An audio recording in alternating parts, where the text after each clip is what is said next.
Salut les gars, on se retrouve pour une nouvelle vidéo, j'espère que vous allez bien, moi ça va. Dans une de mes dernières vidéos, j'ai parlé des différents types de fun qu'on peut retrouver dans les jeux vidéo. Mais le fun ne fait pas tout dans les jeux vidéo. Par exemple, un jeu peut être un serious fun, mais vous pouvez quand même vous ennuyer dessus. Pourquoi, me dites-vous? Parce que dans ce jeu, le flow est sûrement mal fait. Mais c'est quoi le flow? Donc le flow est un état mental. Quand le joueur est dans le flow, il ne sent pas passer le temps et le jeu est une prolongation de lui, il pense vraiment être dans le jeu. Quand on est dans le flow, le joueur ne voit pas passer le temps et le joueur apprend plus vite et il se sent nettement plus intégré dans le jeu.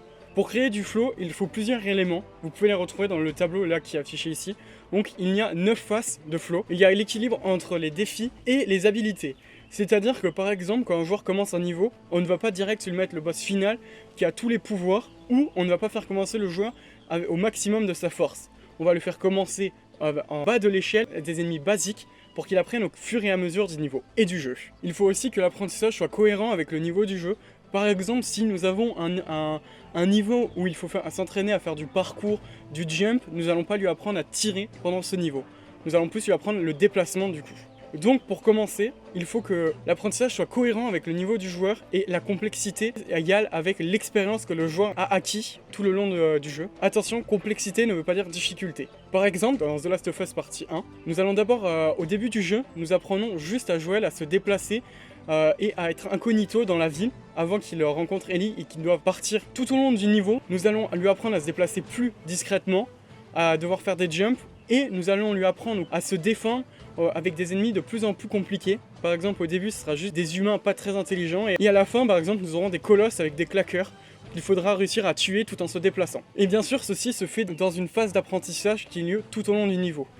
Et pour éviter aussi que le joueur ne soit pas perdu, il faut que la clarté des objectifs soit claire. Mais oui, c'est clair! Par exemple, nous pouvons utiliser une technique que Nintendo utilise beaucoup, c'est du coup des jeux de caméra. Donc par exemple, il va filmer un coin et après revenir progressivement sur le personnage.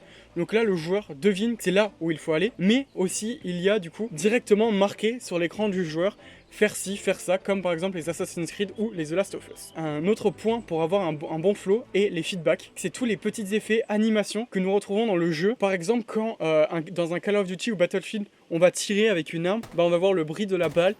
Quand elle va toucher un mur, il va y avoir de la poussière. Quand une grenade flash ou une grenade explose à côté de nous, l'écran va trembler ou devenir blanc. Et il faut qu'il soit cohérent avec ce que nous montrons aux joueurs. Par exemple, si nous tirons à l'arme, il faut que ce soit un bruit de balle et non par exemple un bruit de moteur. Le joueur ne va pas comprendre.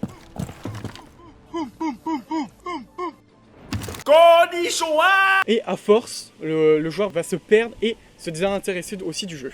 Un autre point essentiel pour avoir du bon flow est la clarté des contrôles. Donc c'est-à-dire qu'il faut essayer d'avoir le meilleur contrôleur possible pour le jeu. Contrôleur, c'est les manettes pour les consoles ou clavier-souris pour les ordinateurs par exemple. Donc si par exemple dans un FPS nous mettons un volant, le contrôle n'est pas du tout adéquat et le joueur ne va pas réussir et arrêter le jeu. Donc il faut mieux par exemple une manette ou un clavier-souris pour ce type de jeu, ou pour les simulateurs de conduite, un volant avec des pédales. Et aussi, pour que le flow soit bien, il faut des moments de tension et de relâchement, comme la courbe elle le montre à l'écran. Un jeu qui le montre très bien, c'est The Last of Us. Donc il faut par exemple des moments de tension. Donc dans The Last of Us, ça va être le moment où on va se battre contre des zombies ou des humains. Ça va être tendu, la moindre erreur nous coûtera la vie. Mais après ça, il faut des moments de relâchement. Donc ça va être les moments où on va chercher à trouver du loot, des items, ou juste des moments où nous discutons, où les personnages discutent, racontent leurs histoires. Ceci permet aux joueurs de se relâcher et de mieux se ressentir dans le jeu avant un autre moment de tension. Et dans un jeu, nous pouvons retrouver plusieurs types de flow. Donc il y a le micro-flow et le macro-flow. Donc le macro-flow, c'est l'objectif central du jeu. Donc par exemple, un Mario, ça va être de sauver la princesse Peach. Et du coup, tout le long du jeu, nous allons lui apprendre des choses pour pouvoir réussir à battre Mini Bowser. Et du coup, dans les niveaux, nous avons le micro-flow. Le micro-flow, c'est lui apprendre quelque chose de particulier dans ce niveau. Donc par exemple, dans le niveau 1, on va apprendre aux joueurs à se déplacer et à sauter. Et dans d'autres niveaux, nous allons apprendre qu'il existe plusieurs pouvoirs. Par exemple, les boules de feu, les carapaces, rétrécissement, mode géant. Donc pour créer du flow, il faut réunir tous ces éléments, les imbriquer les uns avec les autres. Si vous vous demandez comment on remarque que le flow est bien fait dans un jeu, c'est tout simple. Si quand vous faites une belle action, vous dites Oh le bâtard, je suis un boss! Je suis un boss, c'est bon? Le flow est bien fait car vous prenez dans le jeu et que vous apprenez bien du coup. Nous pouvons aussi retrouver le flow dans plein d'autres domaines, l'apprentissage, le sport. Les sportifs recherchent l'état de flow ou de zone. Dans cet état, tout est plus simple et nous y arrivons plus facilement. Par exemple, dans un examen ou un contrôle, quand on est concentré sur notre copie et qu'on peut écrire des heures et qu'on connaît toutes les réponses, on est dans un état de flow.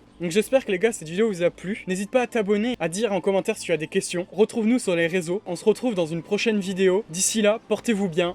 Ciao!